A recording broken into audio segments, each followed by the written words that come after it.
Hi, welcome back to another reality recap. Today, we are going to talk about seeking sister wife. Yeah, it's back. Finally, I don't know what took so long.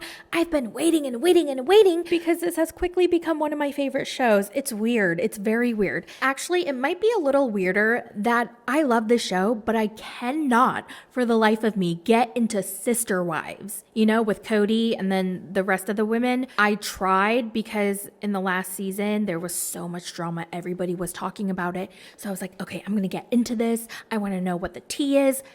Y'all, I just couldn't. Sorry. I know I get a lot of requests. Can you please do Sister Wives? Can you please do Plathville, whatever that show is. But those two I just can't get into. I tried though. Okay. So A for effort. My favorite families, the Davis and the Merrifields, are back. Woo! So let's see what they're up to. We're obsessed with TLC and all the trashy reality TV. It's a recap. It's a recap. It's a recap. Starting with the Davis family. So sister wife number 2, I think her name is Nicole, finally had her baby. Remember the last season she was pregnant and the baby's name is Vera and she's adorable. She's so stinking cute. And she calls all the women mom. Cool. Okay. Now, if you're new to this family, Nick is the husband. I think in general, the men of polygamous relationships are the sole providers, but this family is a little different because Nick is a stay-at-home dad, except he doesn't really do household chores or watches a baby, but he likes to call himself the stay-at-home dad. The way I see it is the only thing he's providing is his dick. I don't have a job because my wives prefer my time to be spent participating in activities that I find enriching. Okay, weirdo. We have enough people dedicated towards earning wages. We need more people here thinking and feeling and trying to really understand what this life experience is about.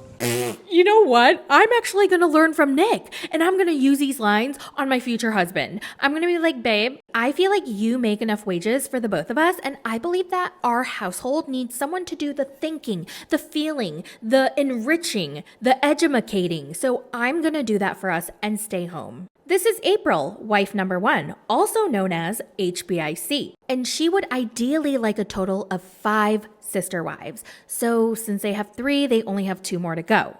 You know, the more wives, the less work she has to do. But there's a little bit of an issue. Wife number 3, who just joined last season, Danielle, she doesn't love the idea of adding more wives, at least not so soon. She wants to spend some time enjoying the family and enjoying motherhood for the first time. She doesn't want to start dating already and have another woman in the house. I have a feeling this is going to really annoy them and Danielle is going to crack. Oh, and remember last season they wanted that ginormous bed?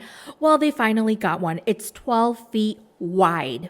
Yeah, it looks like it goes from one wall to the other. They also moved into a new house that's more spacious and it has more rooms. So they now have a dedicated room called the Boom Boom Room because they don't want to have schmecks in their sleeping room. So they have a dedicated room that Nick can go into and bang with each woman one at a time. As far as the sexual attention that each of my wives receive, it's kind of like in the solar system. Each of the planets revolves around the sun in its own orbit at its own distance, okay? They don't all receive the same amount of sunlight, but they all receive what they need to remain in their orbit. What in the orbit, space, planet, solar system bullshit is he talking about? So basically what I'm understanding is he's not pleasing them or he's doing just enough for them to not complain. Sounds great. Oh my God, I totally forgot. Nick reminds us that he's not legally married to any of the wives. Holy shit, I totally forgot about that. He makes the women marry each other. So wife number 1, wife number 2, and deadbeat dad are all ready to recruit a 4th sister wife. But wife number 3, Danielle, she doesn't want to do it. Because ultimately, they're going to make Danielle marry the 4th sister wife legally. And Danielle's like, no, I'm not ready. I'm not ready. I just came into this family. Like, I just want to enjoy you guys. I just got adjusted. I just settled in. Like, I don't want to do it right now. And they all look so annoyed. I don't see why we would need to rush into dating so soon. This is gonna be a hot mess. You know what I was thinking though? I really want to see, so in all of these polygamous relationships that we've seen on the show, it's the men looking for their wives, and the wives are like best friends, they're sisters. There's no romantic connection between them. They only have romantic connections with the husband. So I want to see like a two of the sister wives banging each other behind the husband's back. And then he finds out and he gets super jealous and he's not into it. And then they all start fighting because the husband's jealous and the relationship gets all wonky and crazy. Like, I want to see that. I kid you not, I was thinking exactly that. And then the show introduces us to the Sherwood family. Meet Ashley and Shane. They're a married couple. They started out monogamous, but Ashley started to wonder if she was bisexual, and they both decided they wanted to be a plural family. So Shane thought this would be a great time for Ashley to start exploring. So she met a woman named Grace, who was actually her hairdresser for her wedding with Shane. And a few months later, they matched on a dating app. So they started to date, and if all goes well, she wants to add Grace to their family. So this is really interesting because instead of searching for a wife for the husband, they're searching for a wife for the wife. So Ashley and Grace go on a bowling date, and I just feel like the vibe was a little bit awkward. For me, when they kissed at the end of their date, like the peck on the lips, Ashley looked like she was just kissing just to kiss her, but Grace looked a lot more natural at it. Ashley gets home. Shane's excited to hear about their date, but she doesn't have anything to report. She's like, it was just the same. It went great. Nothing new. And he's like, oh, come on. It's your 5th date. Nothing? Like, did you guys get more flirty, more touchy? And she's like, no, not yet. Are you sexually attracted to her? Honestly, I don't know yet. If Ashley did start to pull away from me, I would be jealous or have envy. But I think it's just going to be something we would have to work through. Yes, please let that happen.